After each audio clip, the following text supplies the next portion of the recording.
Let's go to a big play. Patrick Mahomes, maneuvering in the pocket, strong arms down the field goal, absolute dime.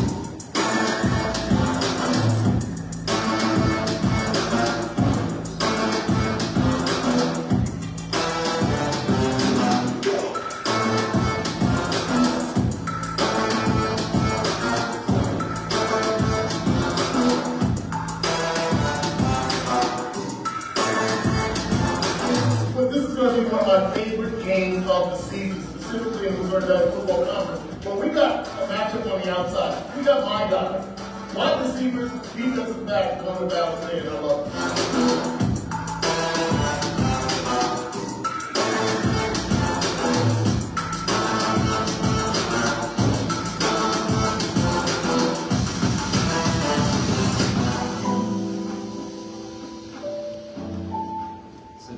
First, say that thanks for coming, but also you got to watch football highlights yourself. I got to see TV commercials, so you definitely win in that respect. Okay, so you know, slimmer version of me though. That's what all of us are envious of that guy.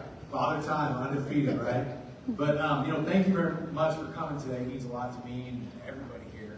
And so, you know, I'm asking questions. Or you think of anything that you want to talk about, please. But you know, the first thing that is important, I think, to all of the boys here, 16, 17-year-old kids. Can you tell them about, you know, your beginnings and how sports got you from, you know, a young kid to high school and then get to the college level? Expand on that a little bit. Yeah, you mentioned earlier that I was born and raised in New Jersey, 5 minutes from New York City, a very sports-oriented family. My parents still bowl, shoot pool, they still are staying active, and that's kind of how I grew up. He played everything, and he didn't stay in the house. You know, he came in when the lights came on. And that's pretty much how I was raised. So throughout grade school, high school, I played all 3 sports. Baseball, basketball, football. Baseball is my favorite. It's my first love, still is my favorite sport. And I was fortunate enough to get a scholarship to the University of Iowa. Played 2 sports there. The reason why I chose Iowa was because they actually committed to let me play both sports. I was recruited by every school on the East Coast and Nebraska and Iowa, and I wanted to get away from home. I felt like if I got away from home, I could become a man on my own. I couldn't just run home because I could drive the distance or what have you. So I had a little bit of sense, a little bit of common sense, Mike, back then that I wanted to get away, and Iowa was the best place for me. I played both baseball and football there. We went to the Rose Bowl. We went to College World Series. I was on some great teams. Built some great relationships that still to this day we go on vacation 35 years later with 20 of my teammates. And I was drafted by the Milwaukee Brewers. I was actually drafted day 1 with Derek Jeter and Jason Giambi. Those guys obviously made it a little bit further than me, but I opted the next year. The Chiefs drafted me in the 7th round.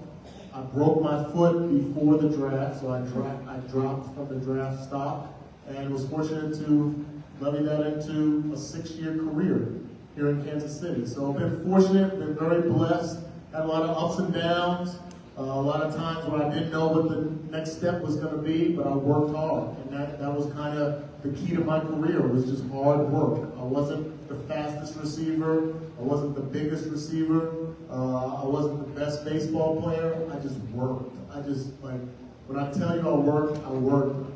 Every single day, I was either hitting balls into a fence off a tee, or I was running routes or running stairs. I grew up, you guys are very fortunate because you have coaches that have this connection. You're doing a great job of providing this platform. Like, I grew up in a high school where we didn't have much of anything like this. So I didn't know what to work on. I didn't know what to do. I just ran and did things hoping that it would make me better. And fortunately, everything came to fruition. So, you know, one thing you mentioned was you had a lot of ups and downs, okay?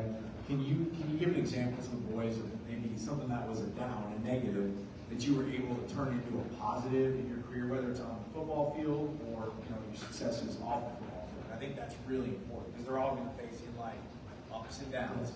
So on the football field, on the baseball field, and on the basketball court, I was injured. I actually had a neck injury my sophomore year in high school, that sidelined me for a few games. I had bruised my kidney my junior year in high school, lost the rest of the season.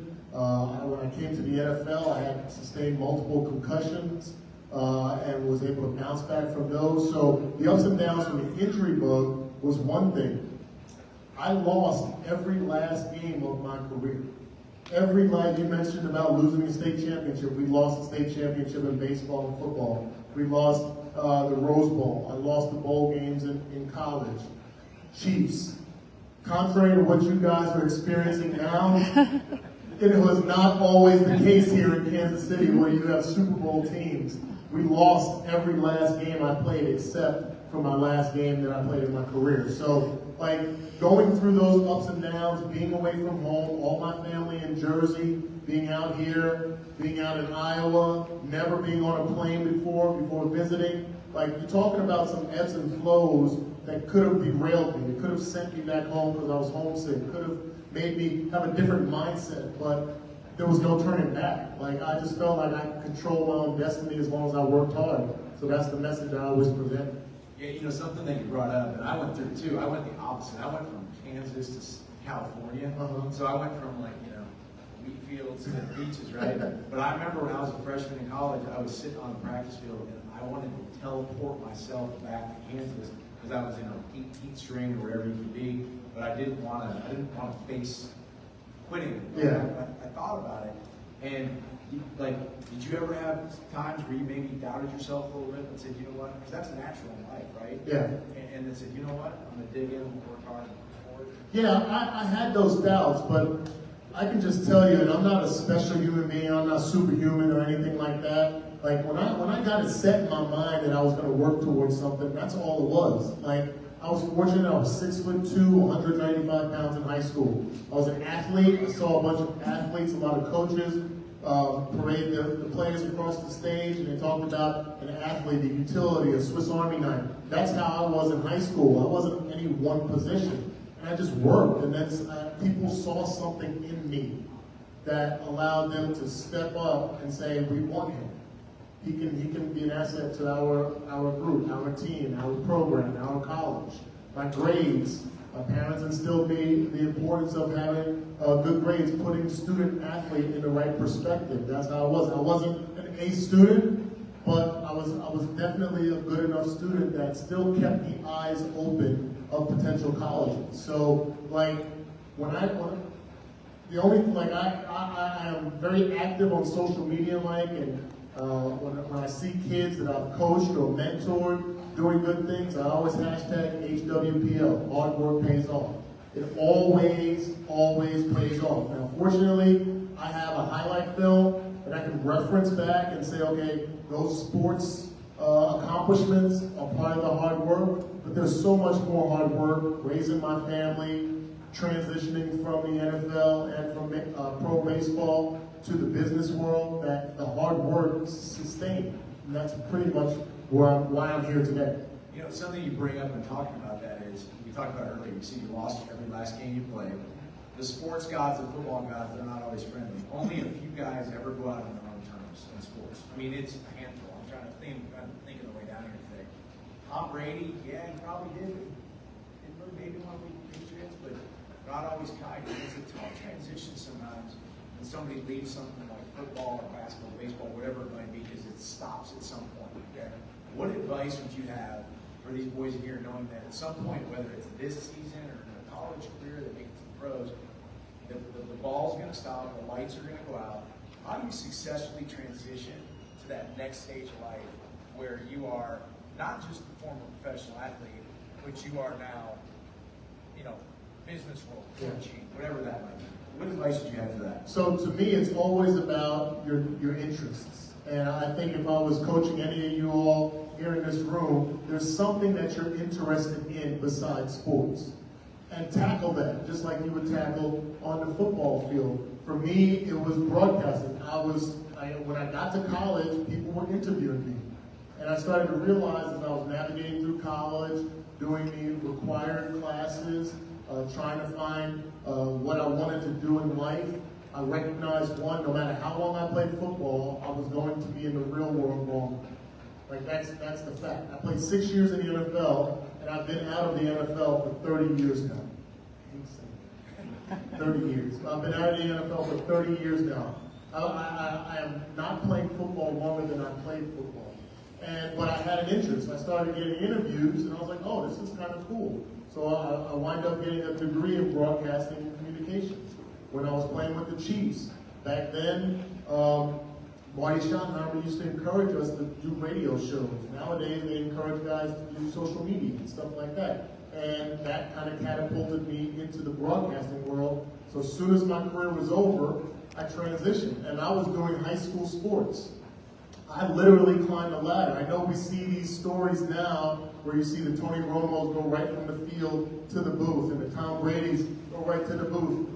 I was doing free high school football, Metro Sports, all around Kansas City, high school basketball, high school baseball, traveling to St. Louis to doing state championships, then getting calls from the 810s and the 610s to do interviews and be an analyst, and then just kept working and climbing and climbing, and now I'm the analyst for the Chiefs going into my 5th year, and also I do ESPN, Big Ten Network, college baseball, college basketball, college football. I'm the only analyst in the country that does all 4 major sports on major networks. That's a product of hard work. It's not because I'm a big name or I'm a Hall of Fame.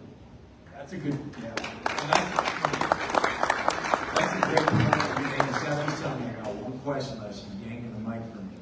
But you put in that work in the broadcast world. You did not, like you said, Tony Romo, the Tom Brady. You know, a lot of people, young and old, don't have the patience to put in the hard work to achieve success. You'd agree with that statement, as you just said. What did you think mentally as you were going through, like you said, doing the high school football games? You think yourself, you're seeing a guy probably doing a pro game, like, I can do what that guy does. What was your thought process as you climbed that ladder? So for me, my mindset is always about the grind. And it started when I was playing Little League and Pop Warner and Durham High School. Like, it's always about a grind. All of you young men and young ladies that are practicing, whether it's the flag football or it's the boys football, you are going through a grind. Your coaches asked you to do something. They asked you to commit to something earlier this summer. And each time you came across the stage, you talked about the commitment. That's a grind. And so embrace the grind. I never sat still. So because I played multiple sports, I didn't know how to sit still. To this day, I have all those jobs I just mentioned. I'm 53 years old, and I'm like, I don't know when to stop because I've been conditioned to do so since I was 6 years old. So the grind is the grind, and embrace it.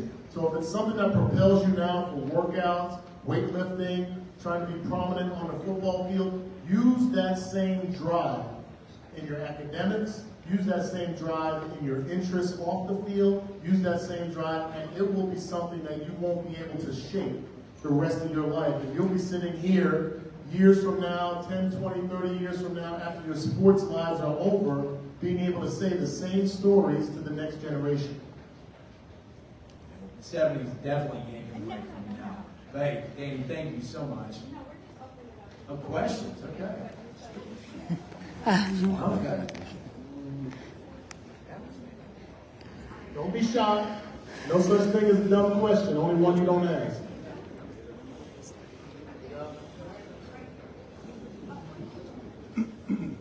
Are we good? Okay. Touch with your name and the question. All right, my name is Jason Vaughn.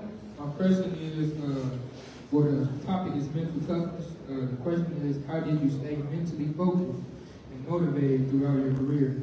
What advice do you have for dealing with setbacks or failures?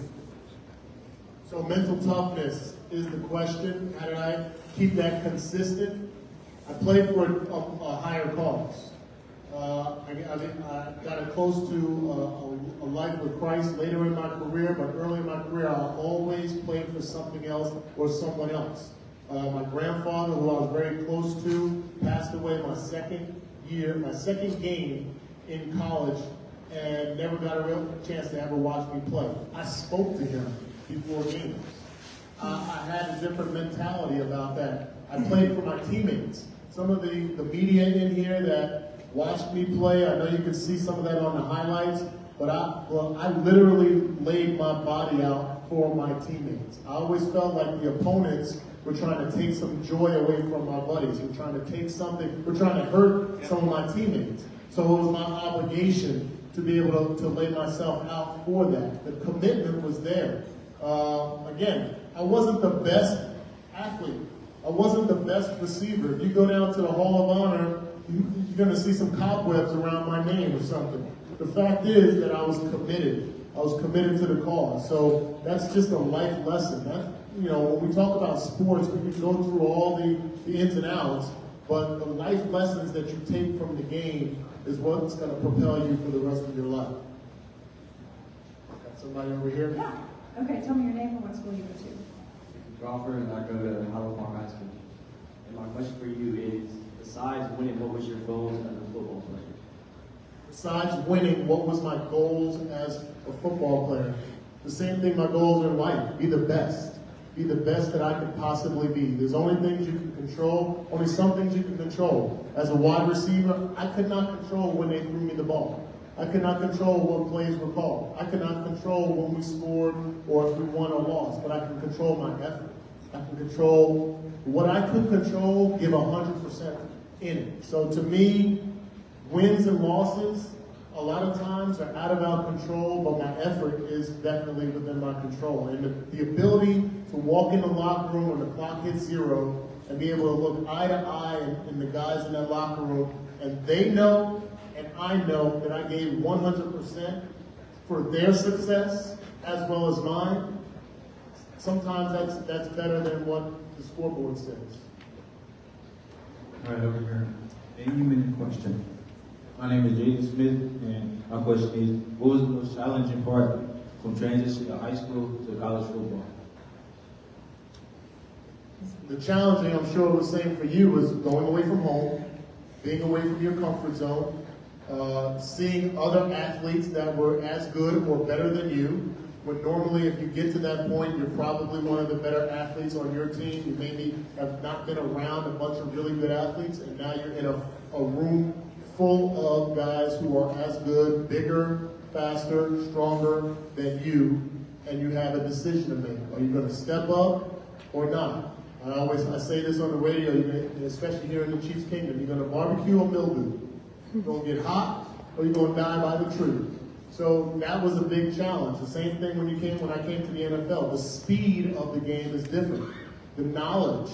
If you're not watching film, if you're not paying attention to your coaches, if you're just being an athlete on the field hoping for the best, you will be left behind at the next level because there's guys that are studying. I can tell you, one of the great coaches in college history was my offensive coordinator at Iowa. I learned more from him the first semester I was at Iowa than I did the rest of my football career, and that was Bill Snyder, who was at K-State. He was my offensive coordinator. That tells you how old I am right there again. And the attention to detail, why you step this way, why you move this way, why you present your hands this way, why you catch the ball this way, why the offense, why the defense, all of the things that are intricate and involved in the game of football, he taught me.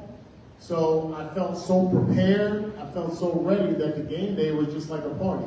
So to me, the transition from high school was like, I was an athlete playing football in high school, and I became a football player when I got to college. Tell me your name and what school you go to. My name is Danan Hughes. And my question is,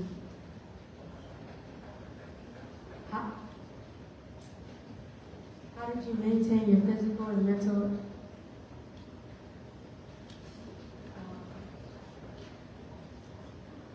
how did you maintain your physical and mental health during the season? I maintained my physical and mental health during the season. So physically, I always worked out. I wasn't the most disciplined eater, I'm going to tell you that now, but I always worked out. I always tried to keep on top of my game. I always felt like I was letting my team down if I didn't keep myself at the best or at the top of my abilities physically. Mentally, I talked to people. I spoke with people. I don't know if that's the reason why I was able to transition into broadcasting so seamlessly, because I'm a good communicator, but I spoke with people. It's amazing when you allow the words to come out of your mouth and the conversations and the communication that you have with people, your coaches, your parents, mentors, etc., how much you will glean from that, how much you'll get from that, and how much you'll be stronger mentally because of that. I spoke into existence what my dreams, what my goals were. If you speak them out loud, you become accountable. And then you become accountable to whoever you spoke them to, that when they walk by you in the hallway or when they see you on the street, if they ask you the question, it's accountable. If you keep all your dreams and goals to yourself, then you can let yourself down. That's easy. You speak them out to people that you care about and you know care about you, then you become accountable to doing it. It's something simple like that that worked for me. All right, Southeast Knights over here. Name and question. My name is Langston Triplett, and my question is, how did you handle pressure and expectations when you first entered the NFL? So it's a wild question. It's a wild situation, Mike, because I thought that every draft pick made the team. I was naive. I don't know if I was silly. I don't know if I was dumb. I tell this story all the time. I automatically thought that every draft pick that was in the NFL that automatically made the team. That doesn't happen. But what it did allow me to be is very relaxed. It didn't allow me to get any angst or any anxiety. And I was able just to go out and play because I assumed that I made a team. Now, I didn't slough off, but I just kind of played relaxed. And I think back now to how crazy in my brain I would have been looking around, wondering about what rep that guy got. Oh, he made a big play and I didn't get a chance. I broke my foot before the draft. So I was on crutches, literally, most of the training camp of my rookie year, but what kept me level, what allowed me to heal properly, was I thought I was already on the team. And that was the dumbest thing ever, but it kind of kept me mentally in line with staying the course and working to get back on the field and then showcasing my skills. So yeah, for me, it was a little unconventional, but I think the mindset is right, is that whatever got you here, keep doing. Whatever brought you here, keep doing, and think good things will happen. Hard work pays off. Okay, we've got Peter Hyde. My name is Anthony Basley Lowndes, and well, basically back in your high school days, like, what did you wish that you knew back when you were in high school? What did I what? What did you wish you knew now? I mean, back in high school, that's Great not question. now. Great question. What did I wish I knew back in high school? That's a great question. I wish I knew that everything I did had consequences. Everything that you do has consequences. You affect somebody. You affect or infect someone.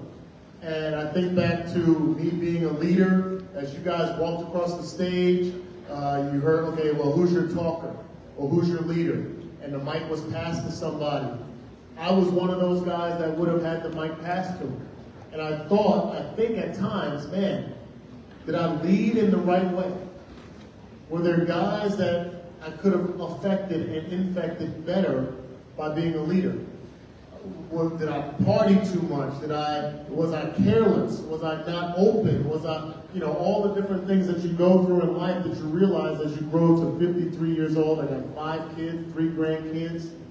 4 of my 5 kids play college sports.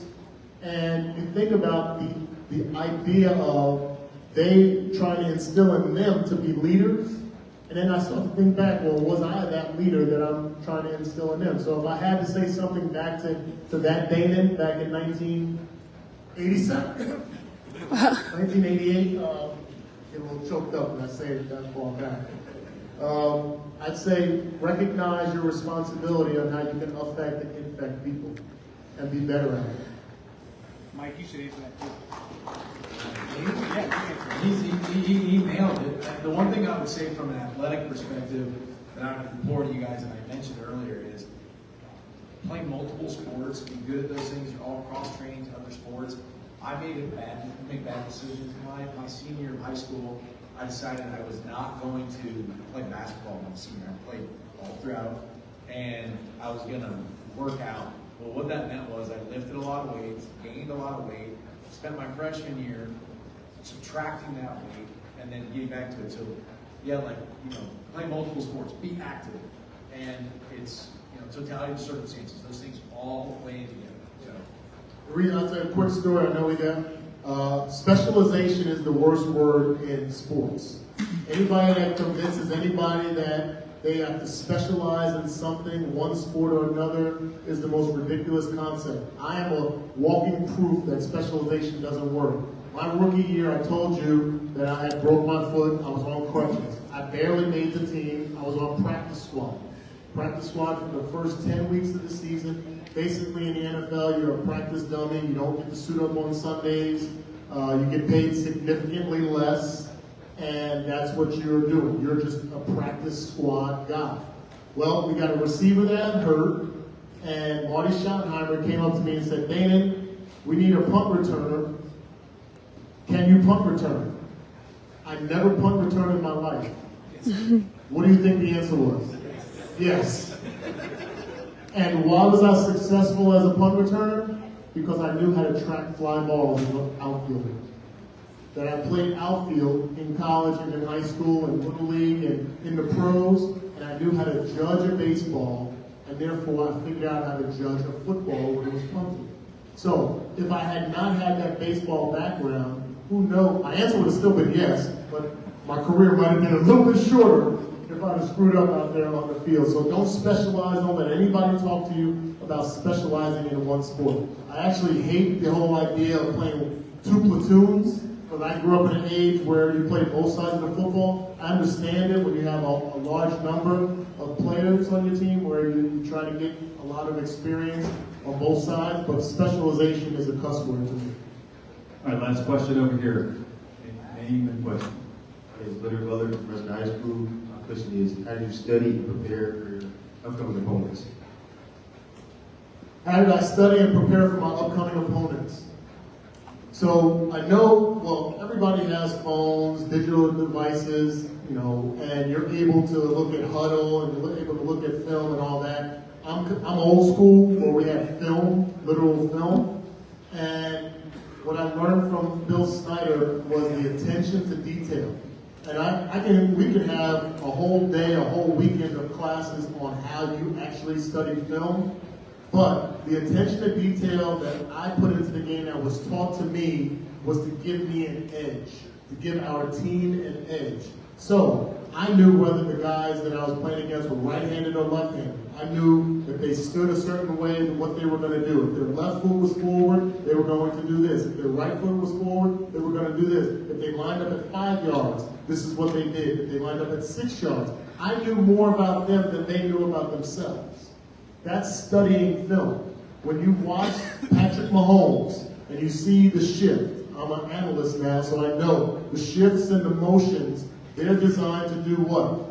Make the defense do something so that you know ahead of time what you need to do against them. That's exactly what Patrick Mahomes is doing. So whenever time you hear him, or you see him doing this, and he moves Travis, or he moves Sky, or moves McCole, what is the defense doing because of that? That tells him what's the next step that he's going to do, whether it's audibilize or run the certain play. You look at the touchdown to McCole Hardman in the Super Bowl. Because McCole went in motion and the defense only shifted just a bit, that told him it was man-to-man coverage. So once it was man-to-man coverage, and now McCole pivoted back out so quickly, his defender got caught up in the mix, he couldn't get back out to McCole. Patrick was able to recognize that. So when you talk about studying film, like it can be a graduate level course in college and truly understanding all the ins and outs of what goes on every single football play. I have a playbook that I usually keep in my car. I think I put it back in my car, and it's my playbook from the Chiefs. It's the last playbook I had when we played the Raiders in 1998. That was my last game of my career. And it's this thick. Our playbook was this thick, a 3-ring binder, and every week we would throw that ring binder out and get another one. So there's no such thing as a dumb football player. There's football players that do dumb things, just like humans, but there's no such thing as a dumb football player when you have to absorb that much information every single week while people are trying to decapitate you on the football field.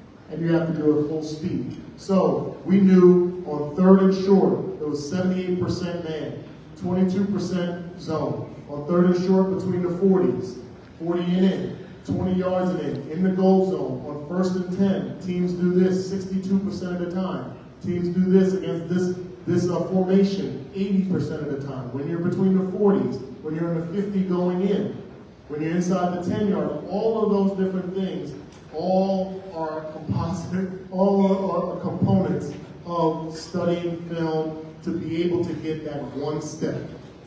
To get that one step. Think about that touchdown in the Super Bowl. That was one step that we were better than the 49ers because our coaches studied film and we were able to capitalize on it.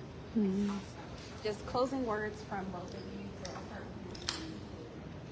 Well, first I want to thank you all. I know this has been a long morning, and thank you all for being attentive and being supportive of the young men and women here today. I think it's awesome that we're able to boost up everyone and be able to kick off this season in a proper way. I think it's awesome that we were able to do that. And I appreciate you all coming out to see me and listen to me and give some words of wisdom as well. I come here, I have limited opportunities to wear this Super Bowl shirt, so anytime I have an appearance, I got to represent something from the Super Bowl, a couple of rings, and this shirt. But I appreciate just the forum because I know God has had a plan for me to plant seeds. And when you plant seeds, the watering may happen from someone else, but our obligation is set by planting those seeds. So I just want to thank you all for being attentive, and hopefully you'll take something away.